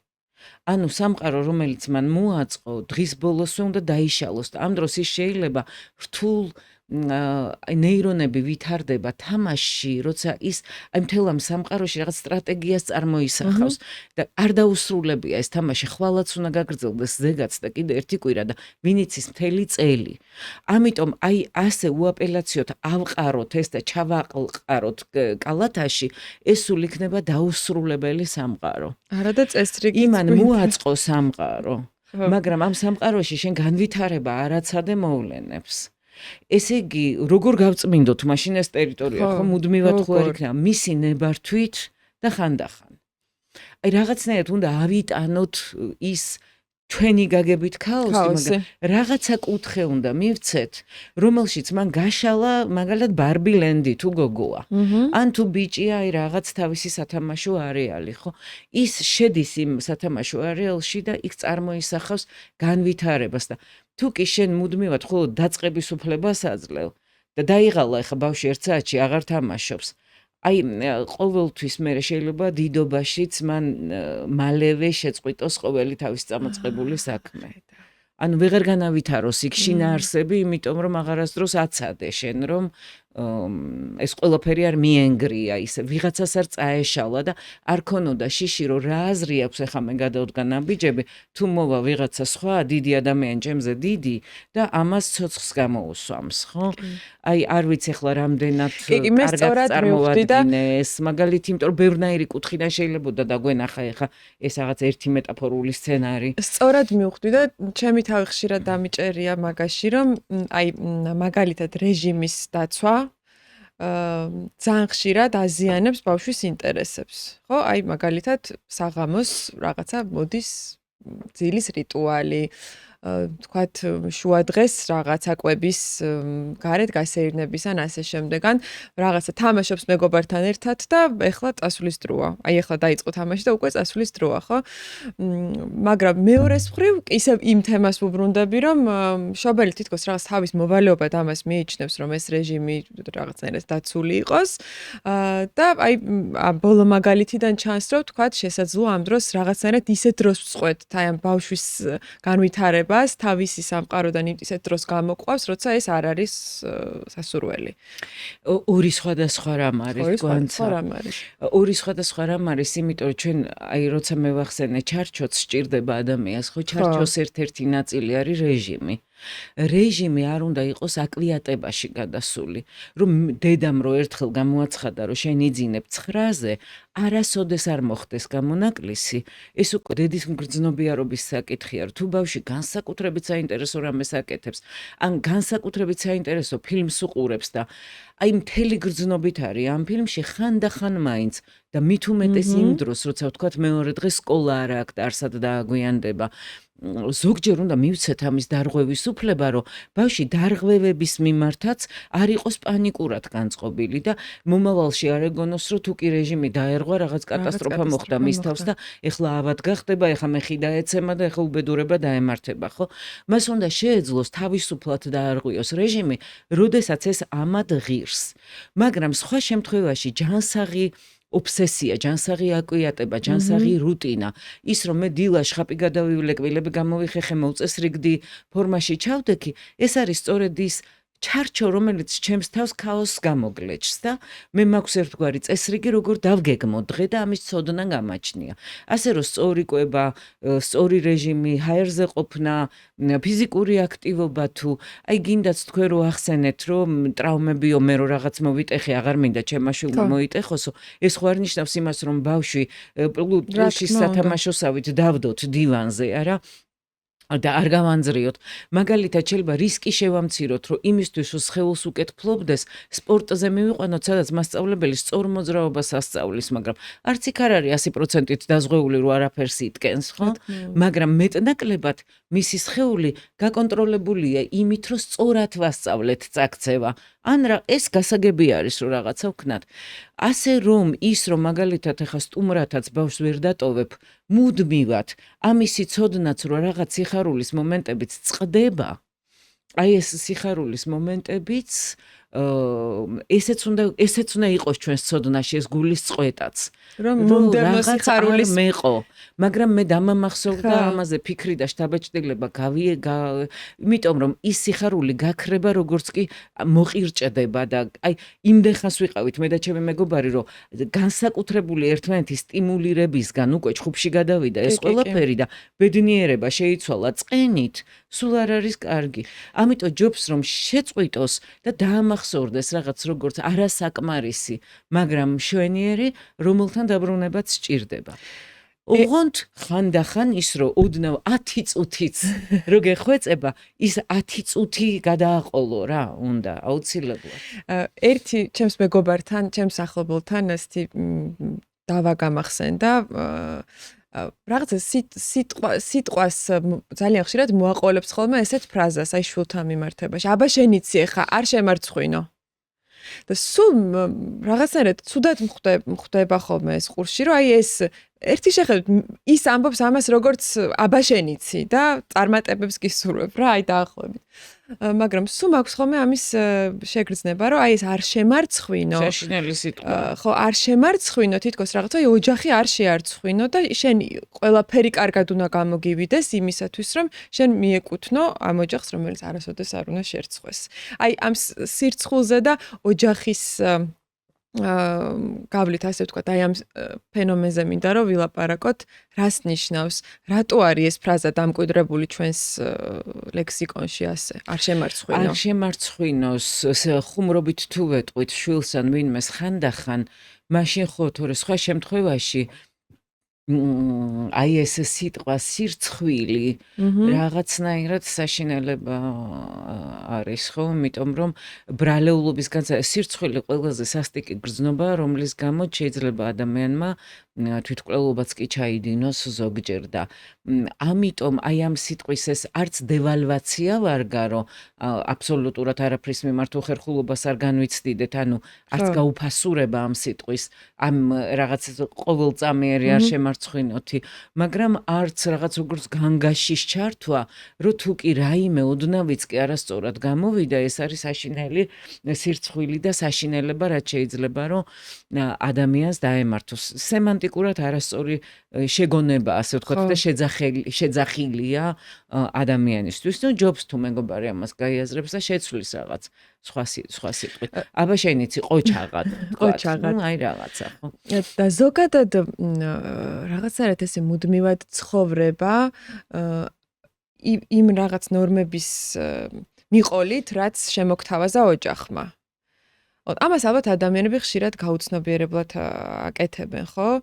და ამასობაში ხვდებიან, რომ თითქოს რა გადის ნელ-ნელა ეს ცხოვრება და რაღაც ინდივიდუალური გადაწყვეტილებები არ არის მიღებული, ვთქვათ, თუნდაც არც მეგობრებთან, არც პირად ცხოვრებაში და ასე შემდეგ. აი, შეუძლია ამას ჯერ თვითონ ურთიერთობა დაანგრიოს მშობელსა და შვილს შორის, რომ აი მე სულ ვითვალისწინებ, რომ აი ჩემს ოჯახში როგორი ნორმებიც არის, ისე ვიცხოვრო.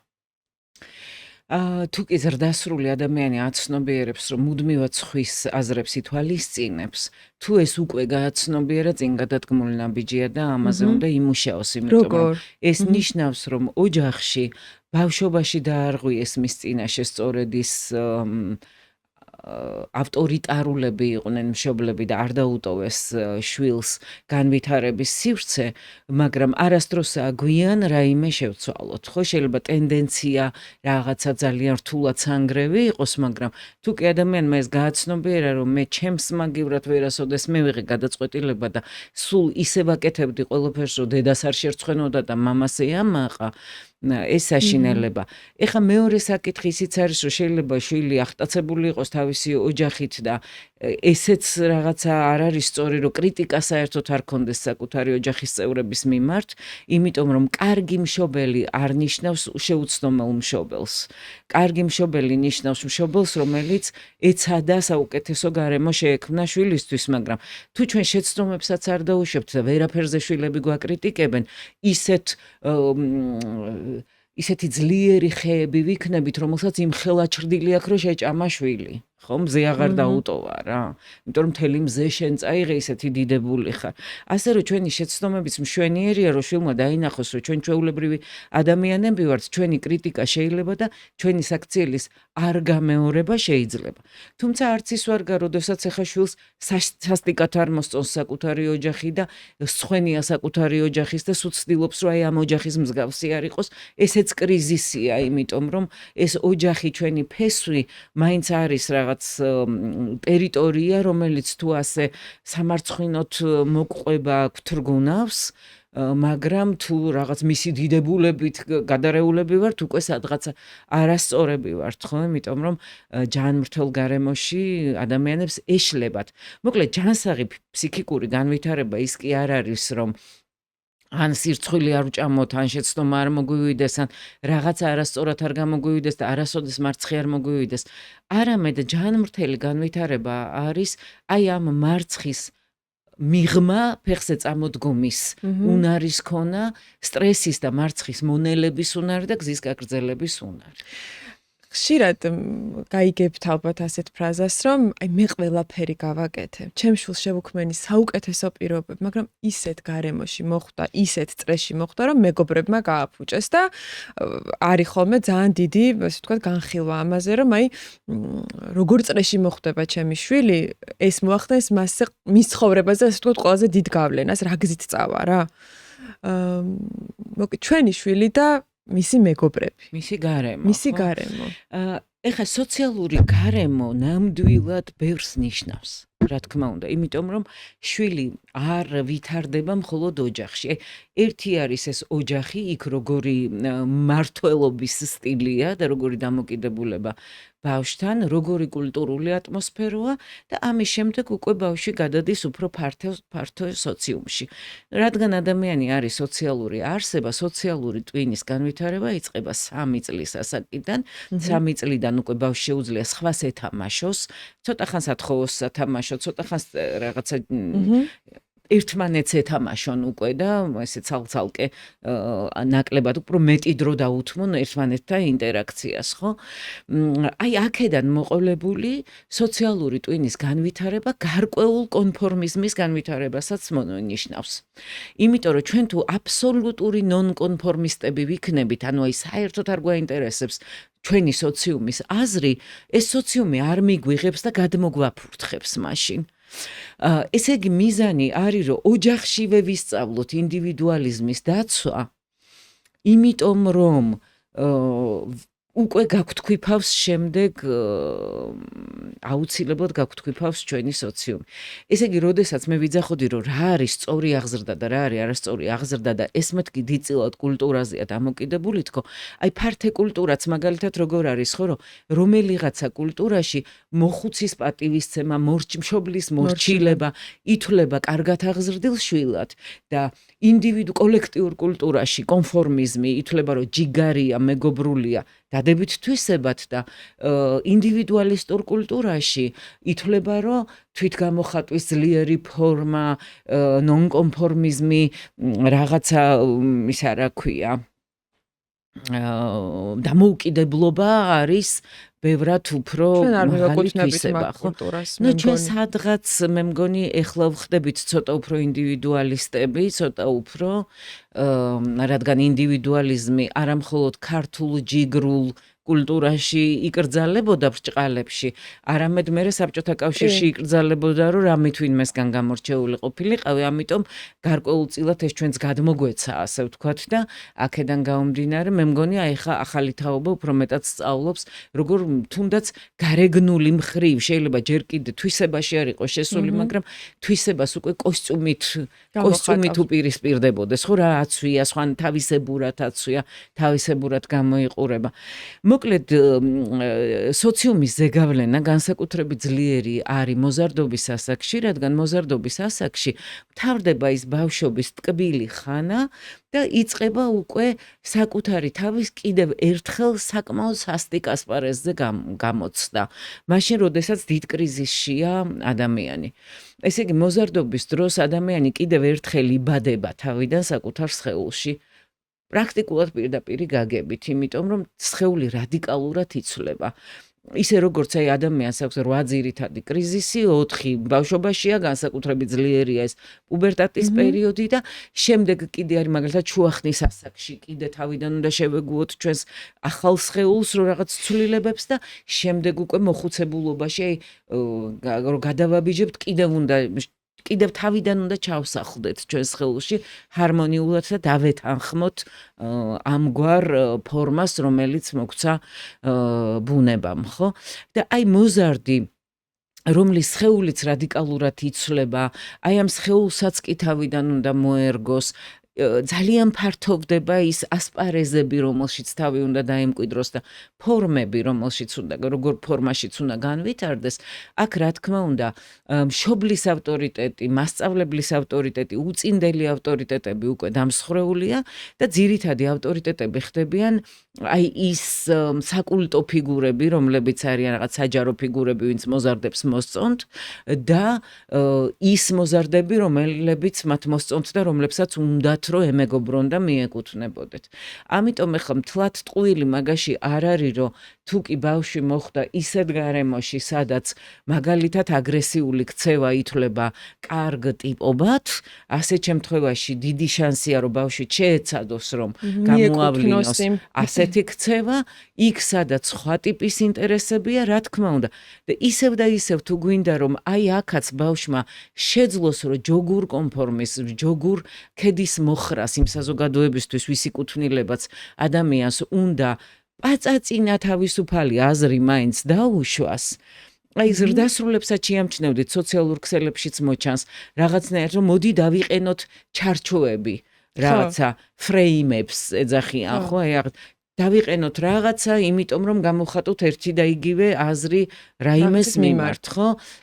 კი, ეს აქტივიზმში გასაგებია, რომ მესიჯი უნდა იყოს ზუსტი და ამიტომ ცხადი არის, რომ იქ ვქმნით რაღაც სიმბოლოს, რომელსაც ამ სიმბოლოთი მივანიშნებთ, რომ აი თქვათ უკრაინის ომი რო დაიწყო, ყველამ ვინც უკრაინას გულშემატკივრობდით, დავიხატეთ დროშა. ხო, რომ ამითი გვეჩვენებინა, რომ რა თქმა უნდა ჩვენ ვგმობთ რუსეთის ამ საშინელ ემას, ხო? აი ეს გასაგები არის, მაგრამ მაგალითად ის მოთხოვნა ზოგჯერ, რომელიც ზრდასრულთა სოციუმსაც კი აქვს საქართველოში, რომ ზუსტად ამ სიტყვებით როგორც მე მოგაწოდე, რატომ არ გაიმეორე და რატო შეეცადე ცოტა შენებური ფორმით გეთქვა რაღაც. მიუხედავად იმისა, რომ შეიძლება შენებურად ნათქვამმა მეტი სიკეთე მოუტანოს იმ თემას, ვიდრე დაუშვათ რომელიღაც სტანდარტულმა გადათამაშებამ ერთი და იგივესი, მიუხედავად ამისა შეიძლება ძალიან დიდი კრიტიკის ობიექტი გახდე უცებ, ხო? მოკლედ, ესე იგი, მე როგორც მშობელმა რაღაცას უნდა ვეცადო, რომ აი ეს ინდივიდუალიზმი როგორ სოციუმშიც არ უნდა მოხვდეს ის, მას თუ კი მისი ინდივიდუალიზმი, ხო, თუ კი მისი ინდივიდუალიზმი ბავშვობაშივე არის პატივნაცემი და წახალისებული ბავშვმა აზრი რო გამოთქვა, ეს აზრი არ იყო მიღებული როგორც შენ პატარა ხარ და რა გესმის, არამედ ამ აზრზე ისე დაფიქრდნენ მშობლები როგორც სრულყოფილი ადამიანის ნათქვამზე, აი ასეთ შემთხვევაში ბავშვი დაცული იქნება მოზარდობაში, რომ მაგალითად აი ჯგუფურად ჩადენილი კრიმინალიც კი, რომ ბავშვმა თქვას, რომ არა, მე ამას არ გავაკეთებ, იმიტომ რომ მე ვიცი სად ვარ, მე ვიცი ვინ ვარ და მე ვიცი რისი მჯერა, ხო? ამიტომ ეს ინდივიდუალიზმის ჩამოყალიბებაში ძალიან მნიშვნელოვანი არის ბავშვის რიტმის პატივისცემაც. ყველა ადამიანს აქვს თავისი ბიოლოგიური რიტმი, რომ რაღაცნაირად ზოგი უფრო სწრაფად აკეთებს რაღაცას, ზოგი გვიან, ზოგი ლაპარაკს იწყებს სწრაფად, ზოგი გვიან, ზოგი მოტორულად უფრო სწრაფად ვითარდება, ზოგი აი ამ შემთხვევაშიც პანიკური დამოკიდებულება, ბავშვის ზედმეტი ჯანჯღარი, რა თქმა უნდა, ბავშვი არასრულფასოვნების განცდას და საფრთხის განცდას თავიდანვე აყალიბებს, თავიდანვე შეგრძნება ეუფლება იმისა, რომ მე რაღაცას ვერ ვაკმაყოფილებ ისე, რაზეც დამეთანხმებოდნენ, რაზეც მიმიღებდნენ საკმარისად. მინდა ვისაუბროთ სიყვარულზე, როცა შემოდის სიყვარული შვილის ცხოვრებაში, ან რა ვიცი, ოჯახის წევრის ცხოვრებაში, რაღაცნაირად აი მაინც ამ სოციალურ ნორმებს უბრუნდები, რომ რაღაც ასაკში რო არის უკვე ადამიანი, უნდა დაოჯახდეს, ხო, მერე შვილი უნდა ყავდეს, მერე მეორე უნდა ყავდეს და ასე შემდეგ, რაღაცნაირად ესე უნდა განვითარდეს. მაგრამ აი ჩემ შულს რო ვიღაცა მოსწონს, მე ჯერ უნდა გამოვიძიო ის ვინ არის, ხო? ანუ ესე იგი უნდა იყოს მისი საპირწონე. მშობლის გადმოსახედიდან არა აქვს მნიშვნელობა, ჩემსაზე არ ლაპარაკობ ამჯერად, მაგრამ აი რაღაცნაირად ეს მინდა რომ დავინახოთ ასე. ვინ არის? როგორი ოჯახიდან არის? კარგად სწავლობს, რა პროფესიის არის და ასე შემდეგ, რა მოკლედ რაღაცნაირად მშობლები ვეძებთ, რომ ჩვენი შვილის შესაფერისი მაინც იყოს. თუ მეტი არ იქნება, ხო? აი რას ვაკეთებთ, როდესაც ჩვენ ამდენს ნერვიულობთ ამაზე და როდესაც ჩვენ ვურჩევთ ვინ უყვარდეს და ვინ არ უყვარდეს. აი როცა ეს თემა შემოდის, მაშინ რა ხდება ოჯახში? ეხლა ესე ხავერდოვნად გადავინაცვლეთ ძალიან პირად სივრცეში, თუმცა მეგობრობის თემაზე რო ვიყავით და სოციუმზე, ესეც იყო რასაკვირველია პირადი, ხო? მეგობრებიც ეს უკვე არის შენი სამყარო, რომელშიც შენ გიწევს განვითარება, ინტერესების გაზიარება, თორე თუ ინტერესის გაზიარება არ მოხდა, ვერ იმეგობრებ, არა? ასეთ შემთხვევაში ის რო ეხა თუ კი მე ვხედავ, რომ რაღაცა ბავშვების ჯგუფი მაგალითად აწამებენ ცხოველებს და კატას ატყავებენ. ეხა რა თქმა უნდა არ მომინდება, რომ ჩემმა შვილმა ჩათვალოს, რომ ეს ნორმალური საქციელია. და ასეთ შემთხვევაში ვეუბნები, რომ თუ შენ გავლენას ვერ მოახდენ და ამ ბავშვებს ვერ ასწავლი, რომ არ უნდა აწამონ ცხოველი და არ უნდა მოექცენ ცოცხალ არსებას ცუდად, მაშინ რა თქმა უნდა ჯობს რომ სხვა ტიპის მეგობრები გყავდეს, ვინც ვინმეს რამეს არ ატკენს, ხო? ეს რჩევის დონეზე რომ აი რაღაცა საქციელის შეფასება და არა ადამიანების ამორჩევა, საქციელის შეფასება თავიდანვე მყარად თუ ყალიბდება ბავშვში, რომ ჩვენ ცხოველებს კარგად ვექცევით, ჩიტუნებს ზამთარში ვაძლევთ ცხიმიან რაღაცა საკვებს რომ გადარჩნენ, რაღაცაზე ვზრუნავთ, ყვავილებს არ ვთელავთ, ხო? დელიკატურები ვართ ჩვენ ცოცხალი სამყაროს მიმართ, რაღაცნაირად ეს უკვე გარანტიაა, რომ ბავშვი მეტნაკლებად მეგობრებსაც აირჩევს ისეთს, რომ მისი მეგობრები ჩვენ არ გაგვიცრუებენ იმედს.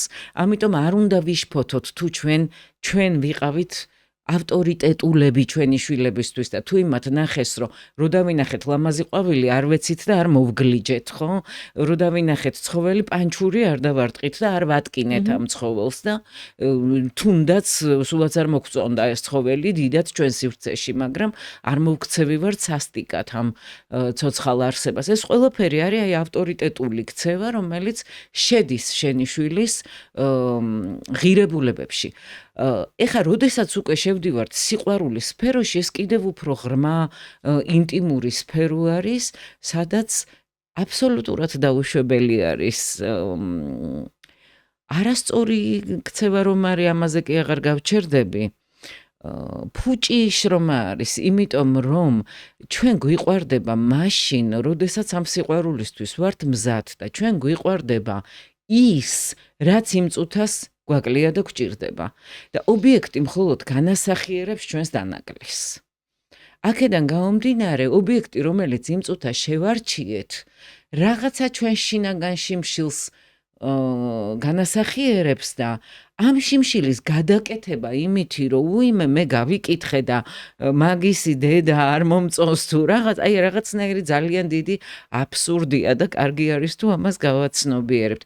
რა თქმა უნდა, მით უმეტეს კიდე მცირეწლოვან ასაკში, ახლა მეხუთე კლასში რომ ბავშვი შეყვარებული ყავს და იმას იძიებს ძლად გამოგადგება თუ სიძეთ გამოგადგება, ნუ ეხა ეს უკვე სასაცილოც აღარ არის. მაგრამ თქვენ ხო მიცით რომ ეს ძალიან ნორმალური ამბავია. ვიცი, მინახავს ასეთი მშობლები და საშინელება არის ჩემი აზრით რაღაცნაირად.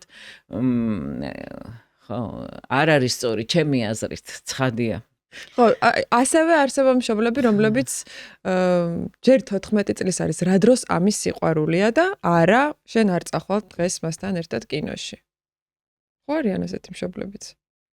ხო, არიან ასეთი მშობლებიც, რომლებიც ყველაზე მშვენიერს უკრძალავენ შვილს, სიყვარულს და არა და ზუსტ სწორედ ის 14 წელია შეყვარებულობის პერიოდი და რომეო და ჯულიეტას პერიოდი, აბა ეგეთი განცდა, აი როგორიც მაგასაკშია, სხვა დროს აღარ არის. სხვა დროს შეიძლება უფრო ტკბილი, უფრო კარგი და უფრო მშვენიერია, მაგრამ ისეთი აღარ არის. შემდეგ ყოველი მომდევნო სიყვარული უფრო ძლიერი, უფრო ზრდასრული, უფრო მშვენიერი შეიძლება იყოს, მაგრამ არა ისეთი, როგორიც უკვე ყოფილა. ხო, ყველა რაღაც თავისებური ერთი თლიანი დასრულებული ამბავია და აქედან გამომდინარე, ახლა ეს ყველაზე დიდი ბედნიერება, რისთვისაც ცხოვრება ღირს ერთ-ერთი ყველაზე დიდი ბედნიერება ერთ-ერთი, არა ერთადერთი შეყვარებულობა, რა თქმა უნდა, ადამიანს არ უნდა დაუშალოთ, ხო? და ასევე მე მესმის, რომ ვთქვათ, მშობელი ღელავდეს იმაზე, რომ ვინ შეხვდება ჩემს შვილს და იქნება თუ არა ბედნიერი, ხა ამასაც მასხარად ვერავიგდებთ, მით უმეტეს მაგალითად გოგოს მშობლებისთვის ამდენი ფემიციდის ფონზე, ხო? როგორ ხა ვინ შეხვდება ჩემს შვილს, აბა არა აქვს მნიშვნელობა აქვს. იგივე ბიჭის, ხო, ძალიან დიდ წილად ეხა ქალის ღირებულებები განაპირობებს მისი ქმრის მომდევნო ცხოვრებას, რომ ქალის ღირებულებები და სიხარბემ შეიძლება განაპირობოს ქმრის კორუმპირებულობა სიტყვაზე მაგალითად, ხო, რაღაც ამოუპირაობამ შეიძლება როგორ არ ზემოქმედებს ეს ისევ და ისევ, ხო, სოციალური ტვინი გულისხმობს კომპრომისებს, რომ შეიძლება ჩვენ სხვისთვის ისიც კი გავაკეთოთ, რასაც ჩვენი თავის გამო არ გავაკეთებდით. და ზოგჯერ სხვისთვის წესიც კი დავარღვიოთ ჩვენი შინაგანი წესის ჩათვლით. ამიტომ ეხლა მთლად ასე რომ მასხარად ავიგდოთ, რომ რატო დარდობს დედა, რომ ვის გაჰყვა ჩემი შვილი ცოლად და ამ დროს მერე ვისმენთ ტელევიზორში, რომ ქალი ახალგაზრდა ქალი ცოცხლად დაწვა ქმარმა, ეხლა რა თქმა უნდა ვერ დავცინებთ ვერაფერს, მაგრამ ისევ და ისევ ვუბრუნდებით ბავშვობიდან განმტკიცებას იმისა, რომ თუ კი შვილს არ ეშინია მოვიდეს და მოგიყვეს, რომ იმ ოჯახში მე ცუდად მეკცევიან.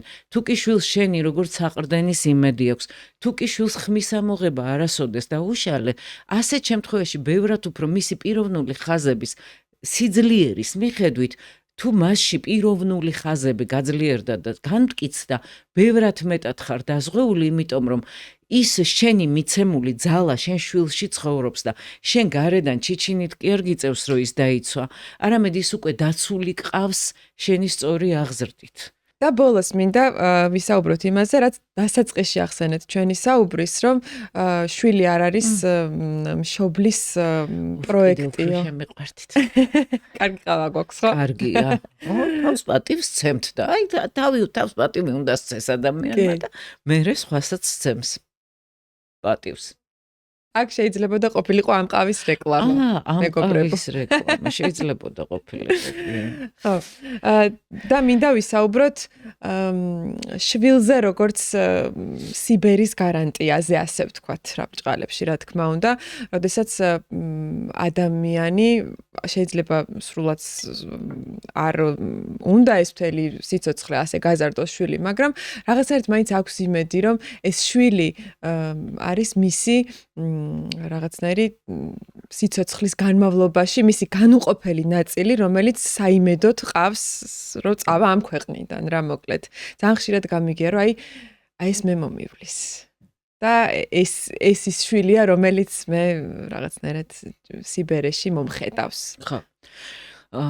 აი აქაც ყოველთვის რაღაცა ნიუანსებში არის განსხვავებები, ხო?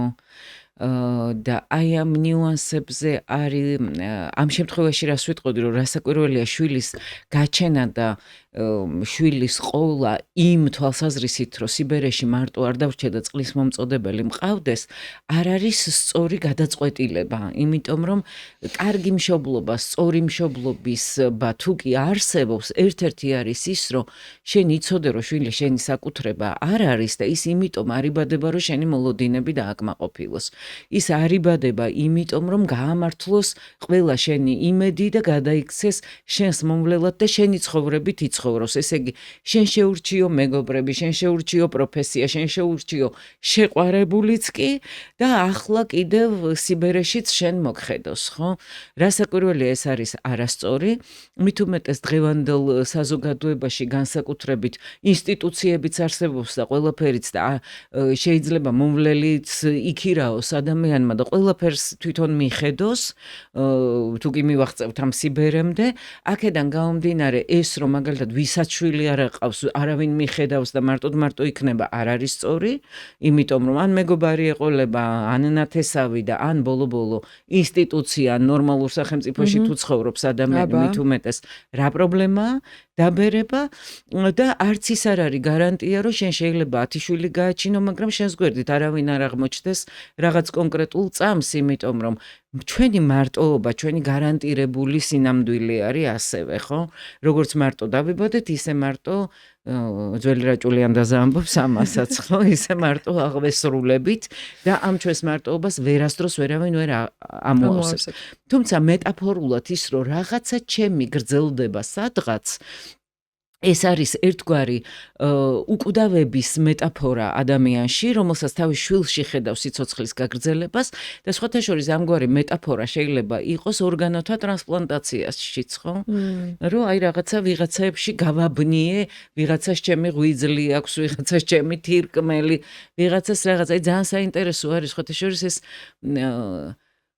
ბავშვობაში გატაცებული ვიყავი ინდიელებზე წიგნებში ბით და აი როგორ არის ხო რომ ძმადნაფიცობა რო იყოს სისხლების შეერთებით ინდიელებში არის სულის გადაცემა რა რაღაცნაირი არაბიოლოგიური დანათესავება რომ ძმობის ჩიბუხით ან მშვიდობის ყალიონით დაზავება შენს მოწინააღმდეგე ტომთან რომ გაუცვალე სუნ თქვა გაიზიარეთ ერთმანეთის აი რაღაც ბევრი მეტაფორები არის უბრალოდ ეს ცხოვრების რომ რაღაცნაირად თითქოს ეს შვილში გრძელდება შენი სიცოცხლე და რაღაცნაირად იმდენად გიყვარს ეს შვილიც რომ ფიქრობ რომ ოღონდ ის იყოს კარგად და ჩემი თავი ჯანდაბას და სიკვდილის შიში შვილმა უკვე დაგამარცხებინა ამგვარად. ოღონდ ის იყოს კარგად და ჩემი თავი ჯანდაბას. და ეს ჩემი თავი ჯანდაბას იმხელა საჩუქარია მეტი აღარც არაფერი აღარ უნდა გინდოდეს ამ შენი შვილისგან. ოჯახი რომელიც სიყვარულით ცხოვრობდა ამ საფრთხის ქვეშ არ არის რომ შვილმა საკუთარი დედა თუ მამა არ მოიკითხოს და ეს სიყვარული უკან არ დაუბრუნოს და არ გადასცეს. ეს პრაქტიკულად გამორიცხულადაც მიმაჩნია, ხო? მაგრამ ილუზია იმისა რომ შვილი როცა მე დაუბერდები მაშინაც ჩემი ცხოვრებით იცხოვრებს და საერთოდ სახლიდან არ უნდა გავიდეს და ყველაფერი ისე უნდა ადაპტირება გაუკეთოს ყველაფერს ისე როგორც მე გამომადგება ესეც რა თქმა უნდა უკვე არის შვილისთვის სივრცის წართმევა და სასიცოცხლო ძალების წართმევა. უმადური შვილის ფენომენი, რომ აი მე შენში ყველაფერი ჩავდე, ამხელა ინვესტიცია ჩავდე, თქვათ გასწავლე, პირდაპირ ამდენი დამიჯდა შენი სწავლა და ასე შემდეგ და შენ აი რითი მიბრუნებ. ხშირად არის ჩვენს კულტურაში ეს რომ ხო, ნუ ეს ვალდებულია შვილი, რომ შენ რაღაცით დაგიბრუნოს თითქოს აი ის რუნვა, ამაგი, ინვესტიცია და ყველაფერი რაც შენ მასში ჩადე.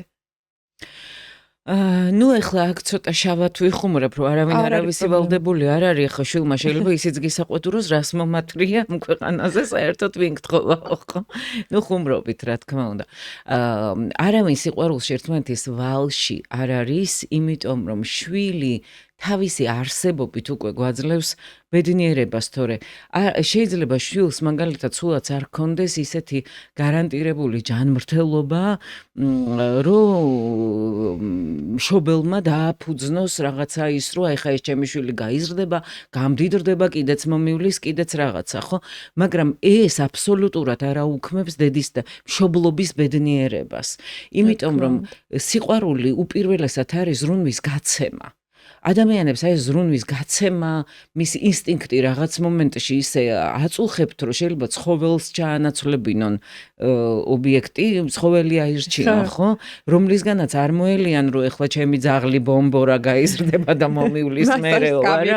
მაგრამ მასაჟს გამიკეთებს, ხომ ის ბომბორა კუც რო გააკიცინებს და დაგიღებს უკვე ბედნიერი ხარ და ესე იგი ეს სიყვარული ბევრად უფრო დიდი და ჯადოსნური რამ არის ვიდრე აი ეს გაცვლა სოციალური ნორმის გაცვლა რომ მე გაჭამე როცა ბავშვი იყავი ახლა შენ მაჭამე როცა მოხუცი ვარ თორე ეს რა თქმა უნდა ბუნებრივად იქნება კარგად და სწორად განვითარებული ადამიანი სხვის მოხუცს საჭმევს კაცო საკუთარს კი არა ხო მაგრამ ეგეც ხო რაღაცნაირად მთელი ცხოვრების მანძილზე ყალიბდება უბრალოდ თავისთავად აი ეს წარმოსახვა რომ შვილი იმიტომ უნდა ყავდეს რომ იმან სიბერეში მოგხედოს არასწორი მოლოდინიც არის და არახუმანური მოლოდინიც არის ესე იგი შენ ადამიანი თავისუფლებისთვის სილაღისთვის რაღაც თავისთავად ცხოვრებაში გაშვებისთვის კი არ მოიყვანე არამედ იმისთვის რომ ჯერ პატარა ცუგასავით კუდი გიქიცინოს საკუთარი აზრი არ კონდეს და მერე კიდევ თავისი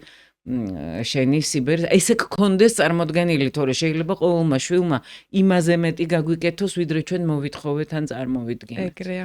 კი, ნამდვილად. ახლა ვფიქრობ და მერე უკვე როცა დაიდება ეს ეპიზოდი, მერეც სიამოვნებით მოვუსმენ, იმიტომ რომ რაღაცეებს გადავიმეორებდი. ძალიან დიდი მადლობა.